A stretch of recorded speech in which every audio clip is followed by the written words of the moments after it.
Olá, o vídeo de hoje é para falar sobre, afinal, qual é a causa da mielo, né? É, é uma dúvida entre muitas famílias, inclusive entre os médicos, tá bom? Então, assim, eu fiz uma pesquisa rápida para trazer para você que não tem conhecimento nenhum sobre mielo, talvez você está aqui hoje para entender esse mundo de mielo meningocele, o que é, né? Então, eu trouxe para você algumas informações científicas e depois eu vou colocar a minha assim, opinião pessoal, né? Durante esses 3 anos que a gente tem convivido aí com esse diagnóstico e entendido, e eu sou uma pessoa muito curiosa, eu pesquiso muitas coisas, eu vou atrás para entender de fato o que é, para trazer a melhor opção de tratamento para o meu filho. Então, se eu faço isso, eu quero que você também consiga ser alcançado por essas informações, tá bom? E de que de alguma forma eu possa te ajudar. Então, uma pesquisa rápida aqui sobre o que é mielomeningocele. A mielomeningocele é um defeito na coluna vertebral espinhal que acontece nas primeiras semanas de gestação. A coluna vertebral, a medula espinhal e o canal da medula não se formam normalmente. Existe um defeito na formação dessas estruturas cuja causa ainda não é bem definida. Então, a ciência, ela não te traz nenhuma garantia, ela não te traz assim, uma certeza de que realmente o que traz, o que causa isso, né? Em outras pesquisas, tem informações de que a deficiência, que a causa, né? Mas por que causa isso? Por que a criança não forma essa coluna vertebral ali, né, na medula espinhal? O que acontece durante esse período que a criança está se formando? Por que a coluna não fecha? Resumindo, né? Em outras palavras, a mielomeningocele é uma abertura na parte de trás da coluna que não se fechou por algum motivo, né? E a ciência também ainda não sabe explicar esse motivo. Então, quais as causas, né? Então, na ciência, explica-se que a deficiência do ácido fólico é um fator importante para o desenvolvimento da mielomeningocele. Também pode ser associados à obesidade, à diabetes, uso de medicação e à história familiar. A chance de ocorrência é maior se já houver outro caso na família. E alguns médicos dizem que a cada 1.000 crianças que nasce, uma nasce com mielomeningocele. Então é um número muito alto para um assunto que nem todo mundo conhece, nem todo mundo sabe o porquê, e ainda existe muitas dúvidas de, inclusive, como eu falei, tanto de famílias, pais, mães e médicos também. Então tá, se a causa, né, acaba meio que entrando um pouco em contradição, a realidade com a ciência, tá bom? Isso é uma opinião pessoal minha que eu vou trazer para vocês. Por que eu quero trazer isso? Porque, por exemplo, aqui diz que um dos motivos pode ser a deficiência de ácido fólico, que foi quando eu cheguei no médico, o que o médico me falou. Olha, um dos motivos maiores é a deficiência de ácido fólico. Inclusive, o neurologista pediátrico que atende o meu filho hoje me falou isso. Se a senhora quiser engravidar novamente, a senhora vai ter que tomar uma porção maior de ácido fólico. Mas ele não fez nenhum exame para me garantir que o motivo seja esse, né, para que não tenha um outro filho com mielomeningocele também. Só que não tem nenhuma base científica para que ele pudesse me comprovar isso. Então foi só uma conversa, né, superficial entre eu e o neurologista do NOA. Mas aí o que acontece? Voltando lá para o dia que eu peguei o diagnóstico, o médico falou para mim, olha, você tomou ácido fólico? Tomei. Uma das coisas que foi principal para a gestação foi que eu comecei a tomar o ácido fólico 3 meses antes de engravidar.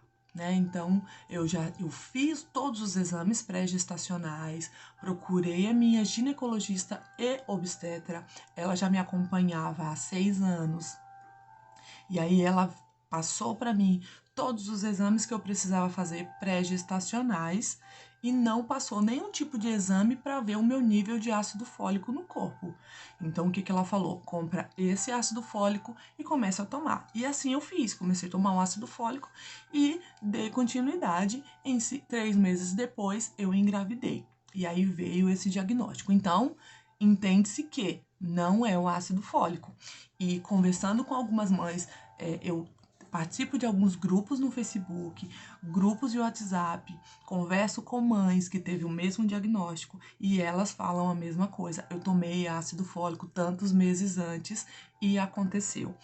Inclusive, tem uma família que é conhecida nas redes sociais, que essa mãe também conta que ela teve a primeira filha com mielomeningocele e ela fez todos os exames, todos os tratamentos, os médicos garantiram para ela que ela não teria o segundo filho com mielo e ela teve uma segunda filha e a filha nasceu com mielomeningocele também. Tá bom? Então, assim, não existe comprovação científica que convença as pessoas a acreditarem que somente o ácido fólico é o motivo para não nascer com mielomeningocele, tá bom? Então, uma outra coisa também, além de ter feito todos os exames, não tem, como aqui justifica, que a causa pode ser casos na família. A gente, nem na minha família, nem na família do meu esposo, não tem casos de mielomeningocele, nunca teve. Em toda a nossa parentela, a gente fez um estudo familiar e não tem ninguém com mielomeningocele. Tá? Então, contestando mais uma justificativa da ciência aí. Não existe nenhuma causa na família e após o nascimento do Noah, lá no hospital, a gente passou por uma geneticista e essa geneticista fez a entrevista, eu falei para ela todo o processo que eu passei, tudo que eu tive contato antes, algumas possibilidades que ela foi levantando e eu expliquei para ela tudo que eu tinha feito antes e ela falou: nenhuma dessas justificativas cabe dentro do processo para se enquadrar em um motivo para ter mielomeningocele. Então, ela me garantiu que se eu tivesse outro filho, eu não teria outro filho com mielomeningocele. Então, assim, a ciência não tem uma base científica, eles não têm uma justificativa convincente, exata, que vai dizer, olha, não vai acontecer de novo. Porque a maioria dos relatos, eu não tenho uma pesquisa para passar para vocês, eu não tenho números para passar para vocês, mas eu tenho mães que podem vir aqui compartilhar com vocês dessa mesma experiência de que tomou o ácido fólico, não tem ninguém na família com caso, não tem obesos na família, não tem problemas de saúde e aconteceu a mielomeningocele. Então, o que entende-se que é muito mais fácil você descobrir como solucionar a mielomeningocele do que como descobrir para prevenir. Né? Então, existem projetos de conscientização da mielomeningocele, conscientização do ácido fólico, mas eu acredito que, enquanto não tiver um respaldo científico para isso, a gente não vai conseguir focar e dar às pessoas a informação necessária que elas precisam para evitar uma mielomeningocele, porque isso sempre existiu. Eu conheço pessoas com mielomeningocele que têm 60 anos de idade e que lá atrás aconteceu da mesma forma e a mãe ouviu a mesma justificativa, que era a falta de ácido fólico. A gente sabe, se você pesquisar, se você estudar, você vai perceber que muitos alimentos hoje têm ácido fólico, tem suplementação de ácido fólico,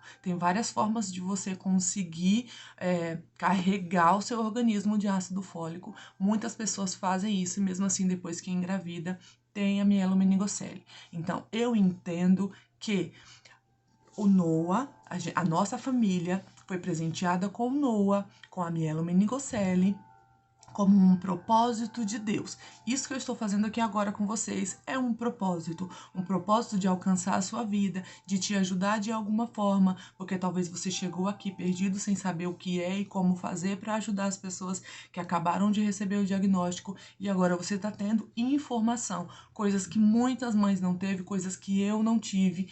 Então, por isso que existe esse propósito de ajudar outras pessoas a caminhar de uma forma mais leve, a ajudar ensinar as crianças a se desenvolver de uma forma mais leve, tá certo? Então, uma outra coisa que eu queria trazer para vocês é que nenhuma criança com mielomeningocele é igual.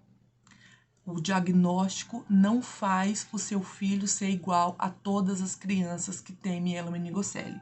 Então, se você parar, ler, estudar, entender o assunto, você vai perceber que cada criança tem sua particularidade, tá? Não permita com que médicos, terapeutas, outras mães cheguem para você e falem: o seu filho vai ser assim.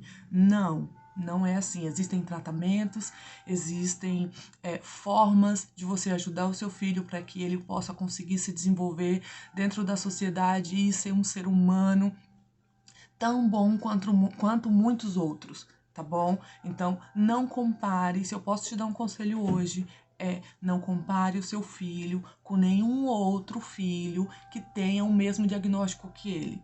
Ele é único, tá bom? E ele tem uma história única para a vida dele, tá? Então, assim, uma lição que eu aprendi para minha vida. Tenho aplicado isso na vida do meu filho, tem funcionado e ele tem entendido dessa forma. Então, busque conhecimento, busque informações, não acredite em tudo que você vê por aí, não acredite em tudo que médicos falam, porque existe sim, me desculpe a franqueza, mas existe sim médicos desinformados, médicos que não sabem falar com você e acaba te trazendo uma carga nas suas costas que você não precisa carregar. Tem médicos que viram para mães e falam: o seu filho vai ser assim, assim, barbaridades, né? Então, assim, leia, busque conhecimento. Isso vai te trazer segurança e confiança para você criar o seu filho ou filha e fazer com que ele cresça entendendo que ele é um ser humano que foi escolhido para trazer alegria para outras vidas, para trazer ensinamento para outras pessoas, né? Que ele não é um peso, que ele não é uma carga pesada e que existe um propósito que Deus escolheu. Existe uma passagem bíblica que diz que nós fomos escolhidos dentro do ventre da nossa mãe. Então, se nós fomos escolhidos dentro do ventre da nossa mãe, é porque Deus tem um propósito para as nossas vidas. Então, não acredite que o seu filho vai ser igual aos outros, tá bom? Olhe para ele, olhe somente para ele como um ser humano capaz de se desenvolver dentro de uma sociedade, mesmo sendo ela preconceituosa, que não sabe lidar com pessoas que tenham alguma dificuldade de locomoção ou de desenvolvimento, né? Então, que ele possa fazer a diferença na vida dessas pessoas, tá bom? Eu espero ter te ajudado até aqui, eu espero que você possa compartilhar esse vídeo com pessoas que precisam desse conhecimento, tá bom? E muito obrigado por estar aqui, por ficar até aqui, que Deus te abençoe e até o próximo vídeo.